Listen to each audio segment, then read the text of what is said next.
நலம் காக்கும் ஸ்டாலின், உங்கள் குடும்பத்தின் நலன் அரசின் பொறுப்பு.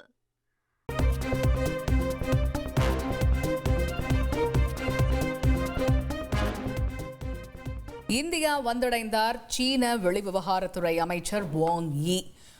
கூடுதல் விவரங்களை கேட்போம். எமது செய்தியாளர் ரமேஷ் இணைகிறார். ரமேஷ், இந்த சீன வெளிவிவகாரத்துறை அமைச்சருடைய இந்திய வருகை அப்படிங்கிறது மிக மிக முக்கியத்துவம் வாய்ந்த ஒன்றாகத்தான் பார்க்கப்படும். அதுவும் அமெரிக்காலேருந்து வந்திருக்கக்கூடிய அந்த பரஸ்பர வரி, அபராத வரி, இந்த சூழலில் இந்தியா பயணம் மேற்கொண்டிருக்கக்கூடிய சீன வெளியுறவுத்துறை அமைச்சருடைய வருகைங்கிறது கூடுதல் முக்கியத்துவம் பெறும் என்று எதிர்பார்க்கப்படுகிறது. அவருடைய பயண விபரம் எப்படி இருக்க போகுது? இன்றைக்கு அவர் யார் யாரெல்லாம் சந்திக்க இருக்கிறாரு? அவர் பிரதமர் மோடியை எப்போ சந்திக்க இருக்கிறாரு? முழு விவரங்கள் என்ன? சீன வெளியுறவு அமைச்சர் வாங் யி 2 நாள் அரசுமுறை பயணமாக இந்தியா வந்திருக்கிறார்.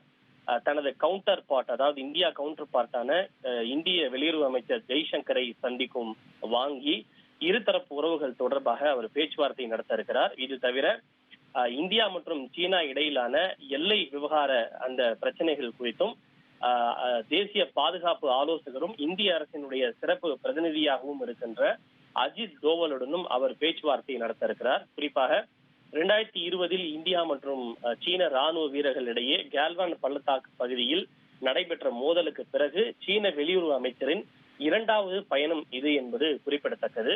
கடந்த சில மாதங்களுக்கு முன்பு இந்த எல்லை பிரச்சனை தொடர்பாக இந்தியா மற்றும் சீனா இடையே ஒரு சுமூக முடிவு எட்டப்பட்டது. குறிப்பாக 2 படைகளும் எந்த விதமான மோதலிலும் ஈடுபடக்கூடாது, தங்களுடைய படைகளை அந்த ஃபிரிக்ஷன் பாயிண்ட் என்று சொல்லப்படக்கூடிய பிரச்சனைக்குரிய பகுதியிலிருந்து விலக்கி கொண்டு வழக்கமான அதே இடத்தில் ரோந்து பணி, பேட்ரோலிங்கை மேற்கொள்ள வேண்டும் என்கிற உடன்பாடு எட்டப்பட்டது.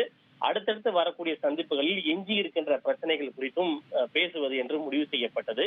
எனவே அந்த அடிப்படையில் இந்த சந்திப்பின் போது இரு நாட்டு தலைவர்களும் அஜித் தோவல் மற்றும் வெளியுறவு அமைச்சர் ஜெய்சங்கர் ஆகியோருடன் அந்த எல்லை பிரச்சனை தொடர்பாக எஞ்சியுள்ள சில பிரச்சனைகளையும் பேசி தீர்வு காணப்பட இருக்கிறது. இதனைத் தொடர்ந்து நாளை அவர் பிரதமர் மோடியையும் சந்திக்கக்கூடும் என்று தகவல் வெளியாகி இருக்கிறது. இது எல்லாம் ஒரு புறம் இருக்கட்டும், இதில் மற்றொரு முக்கியமான விஷயம், இந்த மாத இறுதியில் பிரதமர் மோடி சீனா பயணம் மேற்கொண்டு சீன அதிபர் ஜி ஜின்பிங்கை சந்திக்க இருக்கிறார். அதற்கு முன்னோட்டமாக இந்த சந்திப்பு அவருடைய சீன வெளியுறவு அமைச்சருடைய இந்திய வருகை என்பது அமைந்திருக்கிறது. அந்த அடிப்படையில் இது முக்கியத்துவம் வாய்ந்ததாக பார்க்கப்படுகின்றது.